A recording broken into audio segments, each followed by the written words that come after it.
বন্ধুরা, একজন ইলেকট্রিশিয়ানের জানা উচিত এমসিবি কয় প্রকারের হয় এবং কোন এমসিবি কোথায় ব্যবহার হয়। আপনি মোট 6 ধরনের এমসিবি পাবেন, যাদের নাম হলো এমই, সিডি, কে এবং জেড। চলুন দেখি কোন এমসিবি কোথায় ব্যবহার করা উচিত। তাহলে এ, কে এবং জেড টাইপের এমসিবি খুবই সংবেদনশীল হয়। এই এমসিবি তার ক্ষমতার থেকে 2 থেকে 3 গুণ বেশি লোড পড়লেই মাত্র 0.1 সেকেন্ডের মধ্যে ট্রিপ হয়ে যায়, তাই এটি সেমিকন্ডাক্টরে ব্যবহার করা হয়। বি টাইপ এমসিবি তুলনামূলকভাবে কম সংবেদনশীল, তাই এটি বাড়িতে লাগানো হয়। এটি নিজের ক্ষমতার থেকে 3 থেকে 5 গুণ বেশি লোড পড়লে 0.4 থেকে 3 সেকেন্ডের মধ্যে ট্রিপ হবে। সি টাইপ এমসিবি আমরা মোটরের জন্য ব্যবহার করি। এটি কিছুটা কম সংবেদনশীল।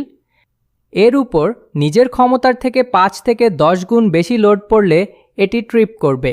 শেষে ডি টাইপ এমসিবি আমরা ওয়েল্ডিং মেশিন ও এক্স-রে মেশিনে ব্যবহার করি, কারণ এটি নিজের ক্ষমতার থেকে 10 থেকে 20 গুণ বেশি লোড পড়লেই ট্রিপ করে। ডি টাইপ এমসিবি তুলনামূলকভাবে কম সংবেদনশীল। এটাই ছিল এমসিবির ধরন ও তাদের ব্যবহার।